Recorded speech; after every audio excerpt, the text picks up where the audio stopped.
Hai Dek, oksigenasi itu alat yang diperlukan adalah yang jelas satu oksigen ya, kemudian ada sungkup, selang. Nah, sungkup sungkup ini ada banyak macamnya. Ada yang nasal, kanul ya. Kalau nasal kanul itu seperti ini nasal kanul. Ini maksimal paling cuma 3-4 liter ya, tidak bisa menghantarkan oksigen dalam jumlah yang banyak ya. Jadi kalau misalnya dia cuman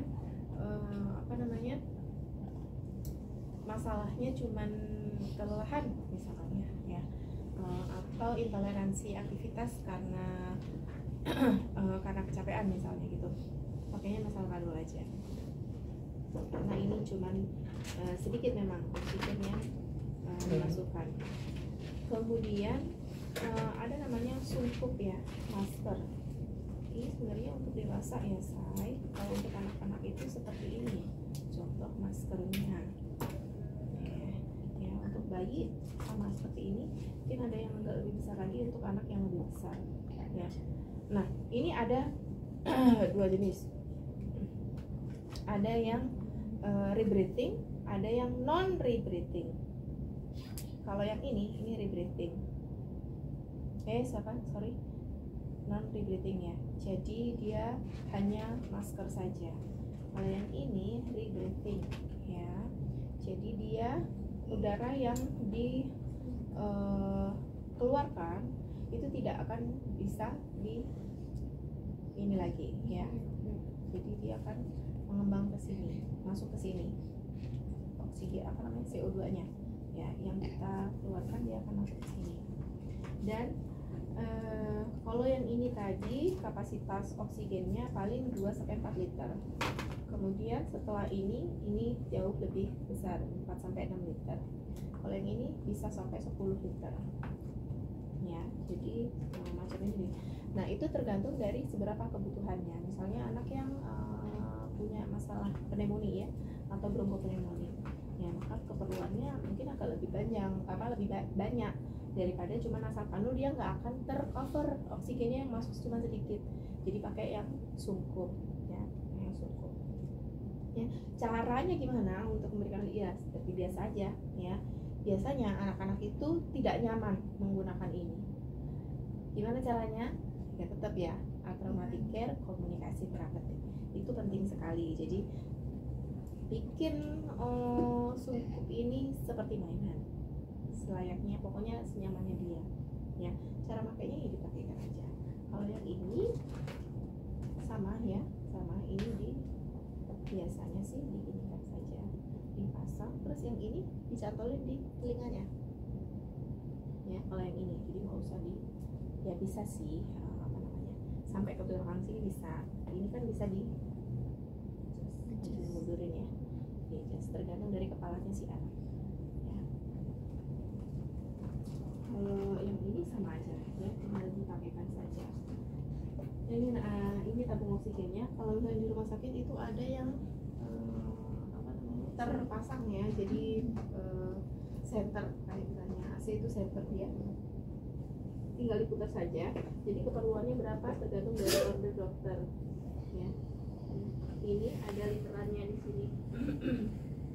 Ini ya, ini ada literannya. Jadi kalau misalnya dia cuma butuh 2 liter per menit, cuma segini aja, udah habis aja.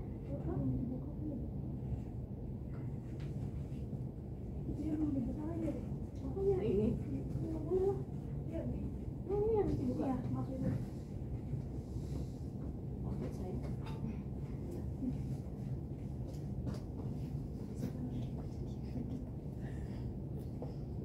Kalau dia kebutuhannya cuma 2 liter, cuma segini aja ya. Jadi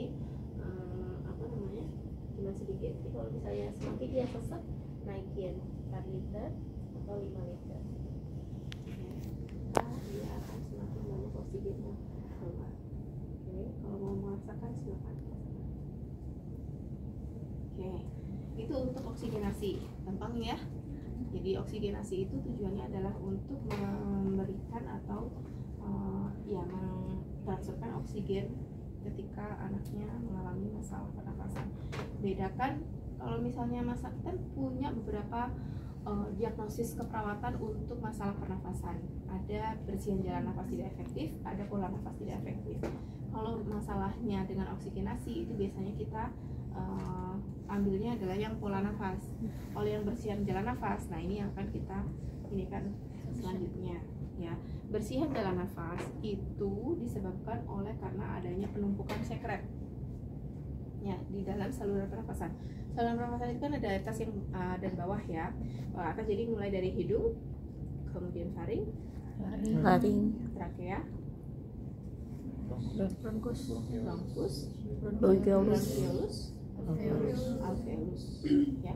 Jadi itu adalah saluran pernafasan kita. Jadi kalau misalnya tergantung ya, kalau cuma pilek ya berarti itu cuma ada di saluran pernafasan atas aja ya. Common cold misalnya kan, atau ISPA itu saluran pernafasan atas saja. Tapi kalau sudah bronkitis, pneumonia kemarin yang kita diskusikan itu dia adanya di saluran pernafasan bawah. Nah kalau yang di atas mungkin bisa kita keluarkan dengan mudah ya, sisi gitu kan. Atau misalnya ada sekarang itu sedot ini kan suction untuk yang lendirnya dalam dan banyak ya. Kalau untuk bayi itu ada alat sedot untuk ingus, bentuknya macam-macam. Sekarang itu bentuknya macam-macam. Ada yang cuma bentuknya pipet, kita tekan, kita masukkan, kita lepas, itu akan kesedot ya. Ada yang dia bentuknya macam-macam ya. Ada yang satunya itu ujungnya dikasih selang, satunya masuk ke hidung, jadi selangnya itu yang kita sedot pakai mulut ya. Macam-macam ada seperti itu ya. Itu kalau misalnya dia cuman pilek atau salesma atau common cold atau ISPA ya gampang. Nah kalau misalnya seperti bronkitis atau pneumonia itu nggak bisa cuman seperti itu. Jadi karena dia lendirnya banyak di saluran pernafasan bawah, maka kita butuh bantuan obat-obatan ya untuk mengencerkan dahak itu sehingga dahak ini bisa mudah keluar ya. Salah satunya dengan fisioterapi dada ya, fisioterapi dada dan nebulasi ya, pemberian obat-obatan nebulasi. Obat-obatannya biasanya Ventolin ya, jarang pakai bisulfon. Ventolin, Kopek ini bukan buat Amroxol ini bukan buat ini ya sebenarnya ya, nebu ya. Ini kan oral. Ada Amroxol ya, nebu. Kalau obat nebu itu ada keterangannya, nebu. Ya. Kemudian dicampur dengan air steril atau NaCl. Kalau nggak ada air steril pakai NaCl. Dosisnya berapa? Tergantung order dokter. Kita nggak menentukan dosis. Tapi yang harus kita pastikan adalah tepat kita ambil dosisnya sesuai dengan order dokter. Karena kadang order dokter dengan dosis sediaan obat itu berbeda. Seperti yang kita, kalian praktikum anak sebelum UTS sama saya? Bukan, Bu Kiki. Ya, saya jadi harus jelasin. Kadang order dokter dengan sediaan obat itu berbeda. Contoh misalnya ya, ini isinya salbutamol 2,5 mg. Kalau misalnya dia cuma butuh 1,25 mg, ya, yang kita ambil berapa mili? Hati-hati, isi obat dengan cc-nya itu berbeda. Ya, contoh misalnya ini berapa mililiter ya? Mungkin ada di sini. Nah, ya. Oh, kalau ini enak ya. Ini contoh teman-teman. Kalian harus tahu nih. Isi obatnya itu ada 2,5 mg. Isi cairannya itu adalah 2,5 ml atau 2,5 cc. Kadang-kala beda say, ada yang isinya itu 5 mg dalam 10 ml. atau 10 cc, ya kan? Tapi yang kita lihat biasanya adalah miligramnya. Nah, kalau ini misalnya 2,5 miligram dalam 2,5 mililiter. Kalau misalnya order dokter adalah yang diperlukan cuma 1,25 miligram, maka berapa cc yang harus kita ambil dalam squid? Isinya 2,5 miligram dalam 2,5 cc atau 2,5 mililiter. Kalau yang dicatatkan atau order dokter yang diresepkan adalah 1,25 miligram. Jadi berapa cc yang harus kita ambil obatnya? 1,25. 1,25. Ya, nggak gampang kan? Karena miligram sama liternya sama. Kalau nanti misalnya 2,5 miligram dalam 5 cc. Kalau misalnya yang kita butuhkan cuma 1,25 miligram, berapa cc yang harus kita ambil? 3,2. Hitung kan kalian? Hitungnya gimana? Dosis obat yang diminta dibagi dosis obat yang tersedia dikali berapa cc pengencernya atau pengencernya. Kalau misalnya yang dibutuhkan 1,25, sediaannya 2,5 cc dalam 5 ml. Jadi berapa cc yang kita ambil?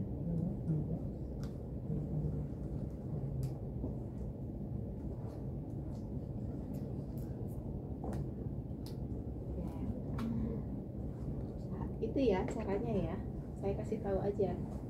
Jadi seperti itu caranya untuk bisa memastikan.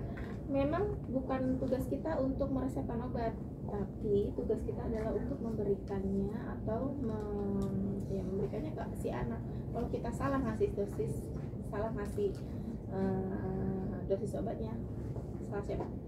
Salah kita. Ya, salah perawatnya. Jadi harus benar-benar hitung dosis ya. Hitung dosis itu bukan berarti kita yang ngeresepin, bukan ya. Jadi kita mengambil obat sesuai dengan resep yang sudah diorder oleh dokter ya.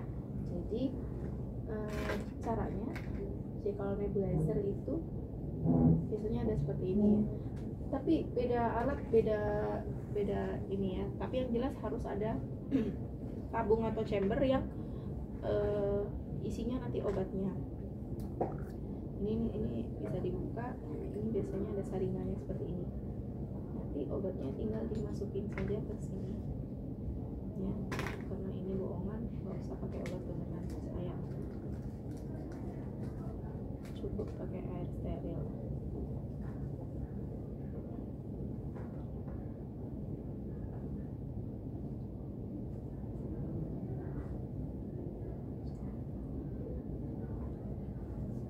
Kalau nggak ada air steril, ini aja cukup ya, NaCl aja boleh. Oke, kita ambil sekitar 1 cc ya, kita masukkan ke sini.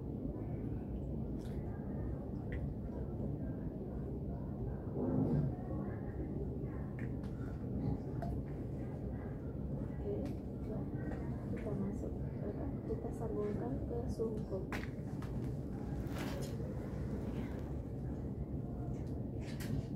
Kemudian kita masukkan ke selangnya.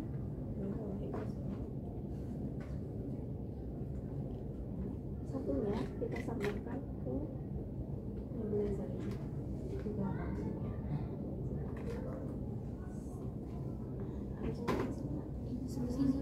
Gimana? Di tembok situ ya? Ini Bu ada. Sudah? Oh, sudah, tinggal kita hidupkan saja. Dia akan berupa asap. Nah, inilah yang akan dijeruk oleh anak ya. Selama berapa lama? Ya selama chambernya kosong ya, sampai obatnya habis ya. Enak banget kalau bisa, sama kayak ya nggak ada ya sekarang. Kalau zaman dulu ada namanya nano spray. Jadi Oh iya dah. enak banget itu kalau pakai. karena partikelnya jadi berubah ya. Kalau cairan kan besar ya, nah ini berubah jadi partikel kecil, jadi bisa kita hirup ya. Ini nebulizer. Nah, sebelum nebulasi biasanya untuk memudahkan sekret ini keluar, kita lakukan fisioterapi dada. Fisioterapi dada itu apa? Fisioterapi dada itu tujuannya sebenarnya adalah itu tadi, memudahkan sekret yang ada di bawah, jadi saluran pernafasan bagian bawah itu keluar ya.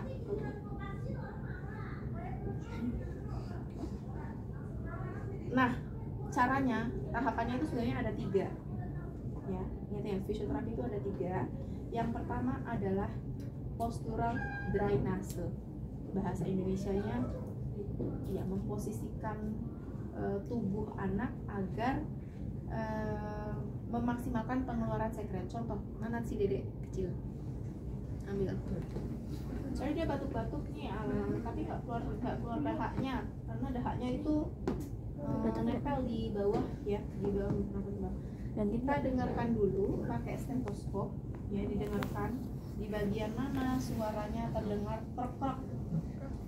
Ya itu berarti di situ banyak sekretnya.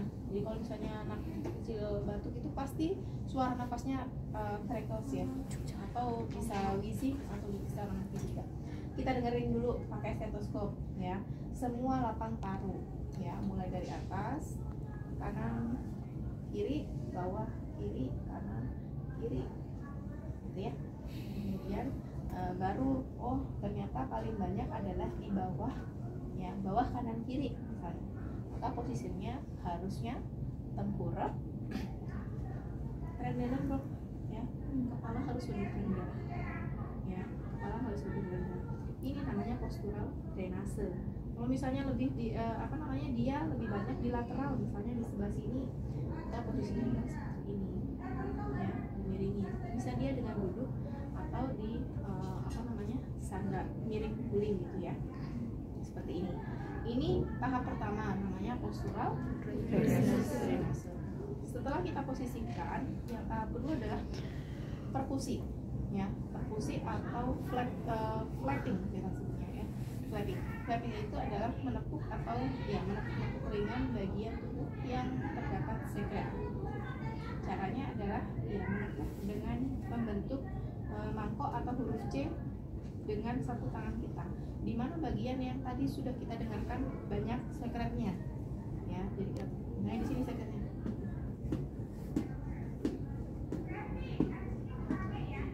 Ya, nggak boleh gini ya. Nah, ya.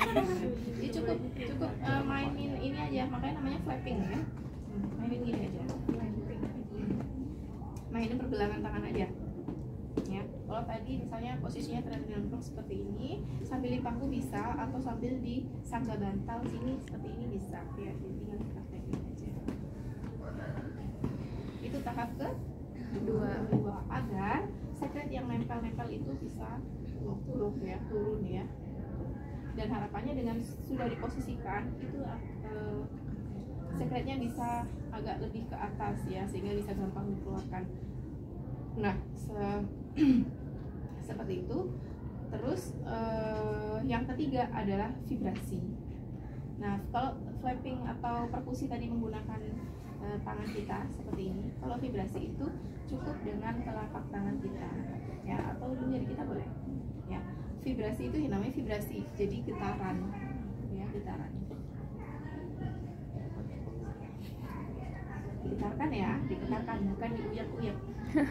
Ada banyak itu yang digigit, bukan gitu-gitu ya, tapi digetarkan. Benar-benar digetarkan ya. Oke. Nanti kalau fisioterapi dada kita benar, biasanya dia refleks akan batuk. Karena sekretnya itu yang tadinya nempel, dia lebih maju lagi ke sampai misalnya ke trachea gitu ya. Jadi dia refleks batuk, dia akan batuk gitu ya. Jadi terus aja di perkusi vibrasi ya, perkusi vibrasi, nanti dia akan batuk ya. Nah seperti itu. Jadi itu adalah fisioterapi dada. Jadi tahapannya setelah nebulasi ya, setelah nebulasi tadi kan dengan bantuan obat dia sudah encer nih, tapi kan posisinya masih di bawah, lendir-lendir itu semuanya kan masih di bawah. Nah untuk bisa memobilisasi agar gampang kuat, itu lakukan fisioterapi dada. Oke, jadi ada berapa fisioterapi dada lengkapnya? 3. Postural drainase, perkusi, vibrasi. Saya gampang ya? Insya Allah. Ada yang ditanyakan? Ibu, saya mau nanya, untuk fisioterapi dada ini itu buat bayi doang atau balita juga bisa di fisioterapi dada? Semua bisa, mau orang dewasa juga bisa. Ada tuh kakek-kakek atau bapak-bapak yang suka ngeplok biasanya kan, ngeplok gitu batuknya kan, kayak nggak bisa keluar gitu dahaknya. Lakukan nebulasi, diencerkan dulu dahaknya, kemudian lakukan fisioterapi.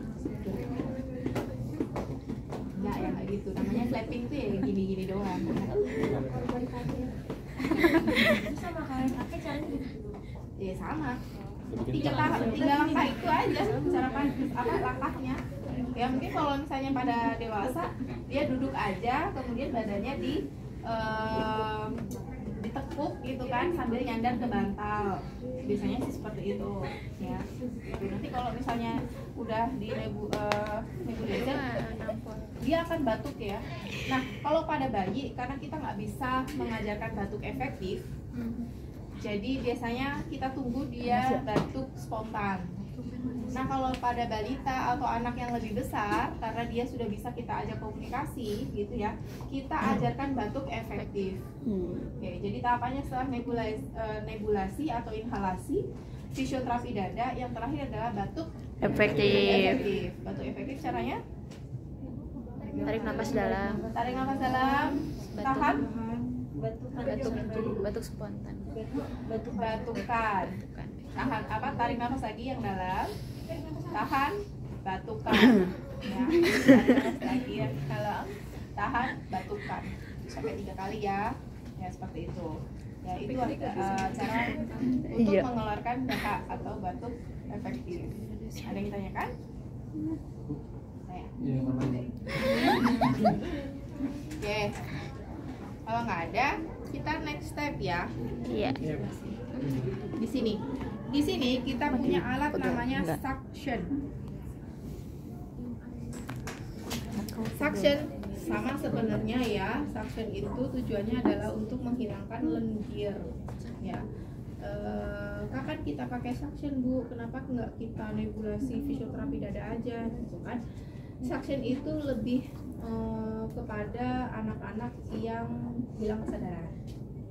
Ya, misalnya anak yang koma gitu ya. Biasanya anak yang bed rest lama,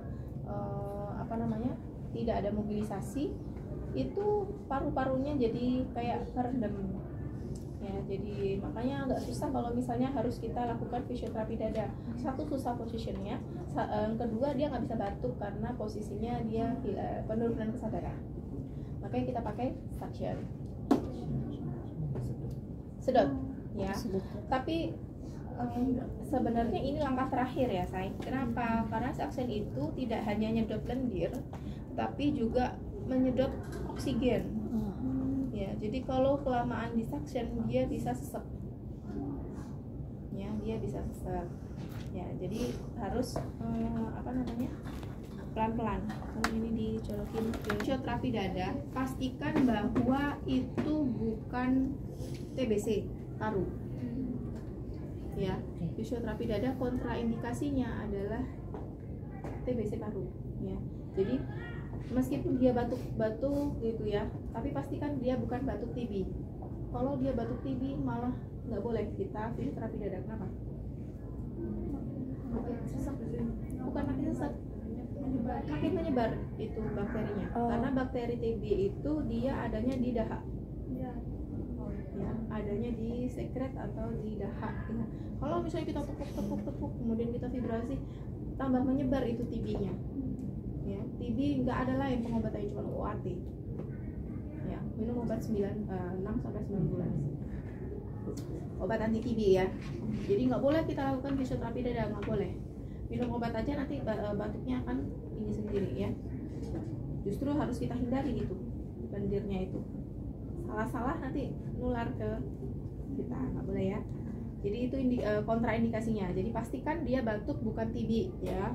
Batuk bukan TB. Kalau kemarin NTBS tuh ada kriterianya tuh. Oke, kita masuk ke suction. Suction itu ada selang suction. Ini sebenarnya selang suction dewasa, ya. Karena lubang hidung anak-anak tuh nggak segede ini. Ada yang kecil ya, ada nggak yang kecil? Ada ya. Ini lubang suction dewasa ini. Ya, ini. Jadi ini namanya selang suction. Selang suction itu ini ya, ini aja ada ujungnya.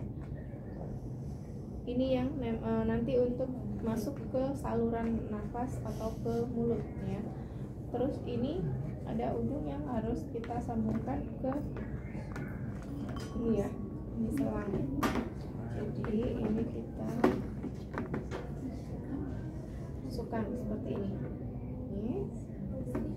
Terus ini ke sini.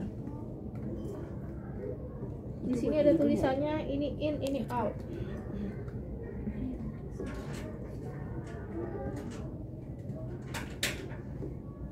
Oke, di sini juga ada pengaturan pressure ya, seberapa besar sedotan ya, yang apa namanya bisa kita pakai ya. Kita coba dulu kali ya. Ini kita pakai air aja ya. Pakai air aja. Ada nggak di situ? Susah. Atau ada yang bawa botol minum? Bulan. Ada yang bawa botol minum? Ini isi aja. Oh, di atas. Iya. Enggak di sini kok, Bu. Gimana? Daripada lama kita ngisiin.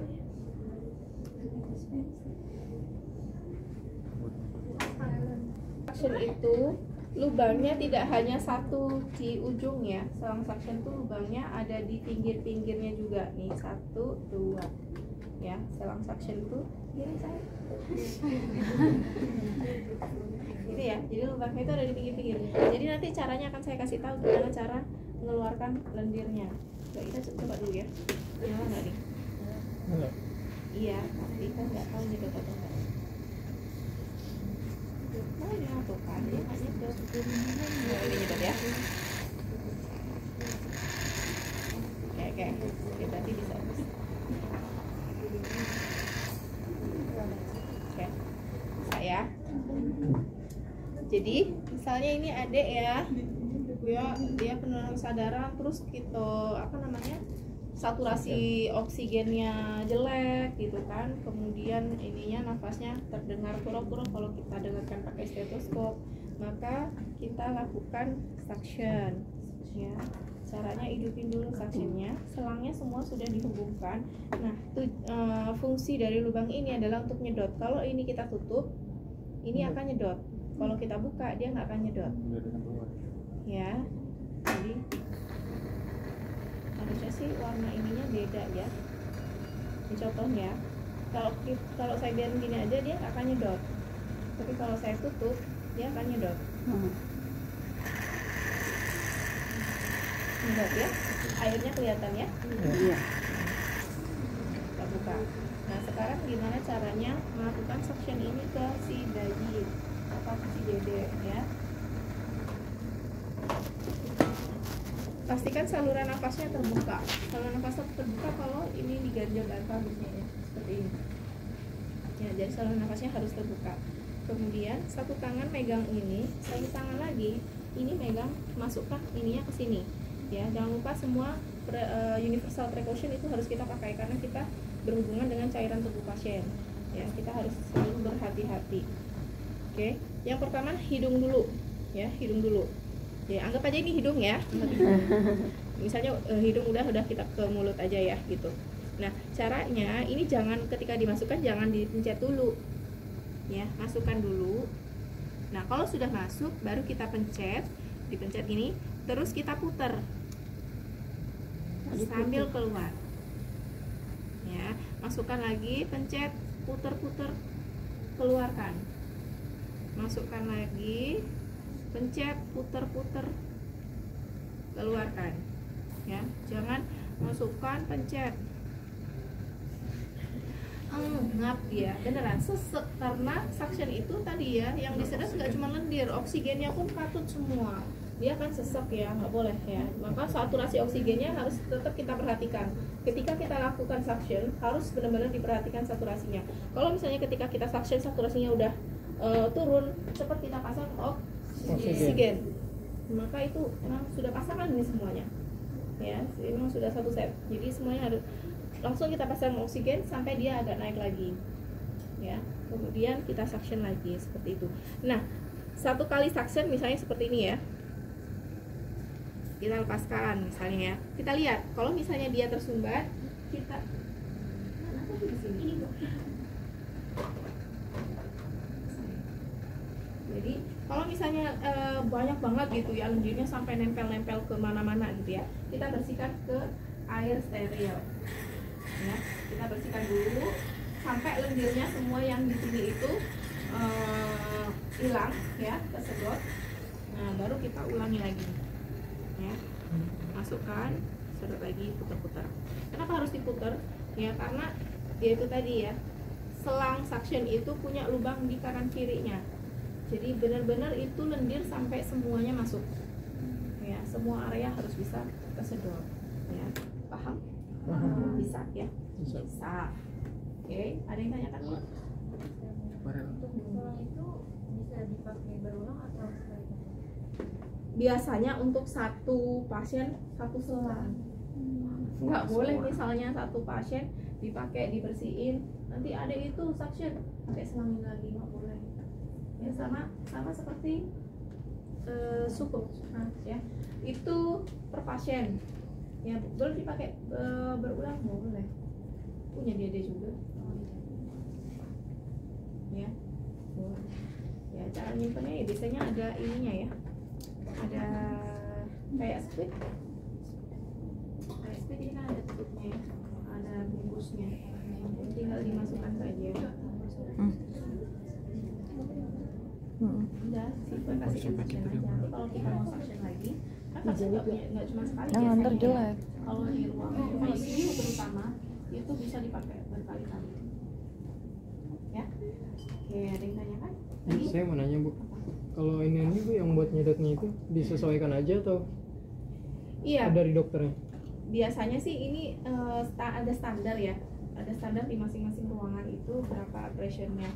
Semakin besar anak atau semakin parah lendirnya, semakin banyak ya semakin ini. Makanya tadi sebelum digunakan kita coba dulu sedotannya ya, kita coba dulu sedotannya kenceng atau enggak. Kalau dia cuman lendirnya cuma di sekitaran hidung aja ya nggak usah pasien, nggak usah tinggi-tinggi gitu ya. Oke, ada yang nanya kan? Aku mau tanya, kalau yang tracheostomy kan di sebelah sini ya, Betul. sectionnya. Kalau misalkan secretnya ada yang naik ke atas ini kan suka ada yang nyangkut di atas ini, itu bisa diarahin ke atas apa dari mulut? Dari mulut. Oh, dari mulut. Tracheostomi tadi ya, lubang itu bisa hidung, bisa mulut, ya bisa bisa stoma. Namanya stoma ya, lubang tracheostomi itu stoma. Memang itu karena alat benda asing yang dimasukkan ke dalam tubuh kita.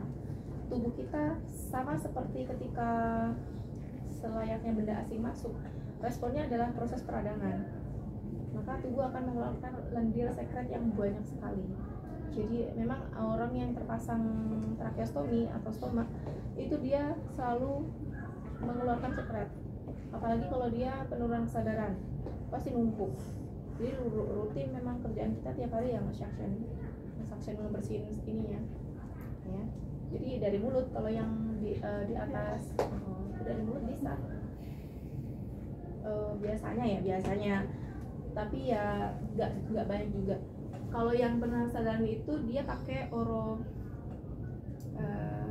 alat bantu nafas yang dipasang melalui mulut gitu ya, jadi bisa kita sedot lewat itu, jadi biar mulutnya kebuka. Kan orang penurunan kesadaran tuh susah ya, buka mulutnya ya, jadi dipasang scalpel dulu yang biasanya untuk ETT tuh, kalian belum belajar mungkin ya. Kalau mau pasang ETT itu ada namanya scalpel dibuka, itu dimasukkan ya. Dia seperti lidah gitu ya, bentuknya seperti ini ya. Nah, lidah gitu, nanti ujungnya ada lubangnya biasanya sih gitu. Kita bisa pakai itu suction dari kita ya kan. Kalau pasien yang pakai NGT itu gimana kalau suction? Nggak masalah toh. NGT masuk dua-dua hidup enggak kan? Kan nggak tabrakan sama sekali. Enggak. Kan suction juga nggak dimasukin terus, say. Nggak dimasukin terus, ya kita masukin sedot aja. Keluarin. Tadi yang saya katakan, selalu monitor saturasi oksigen. Ya, jangan sampai anaknya sesek ketika di suction. Gak mungkin kalau NGT itu kita lepas dulu baru kita suction. Masukin NGT itu sakitnya luar biasa. Iya. Jadi kan kasihan anaknya ya, kalau mau tiap kita suction dia harus lepas NGT pasang lagi. Nggak apa-apa, nggak masalah. Bisa melalui hidung satunya dan mulutnya. Ya. Dan naikkan lagi. Bisa?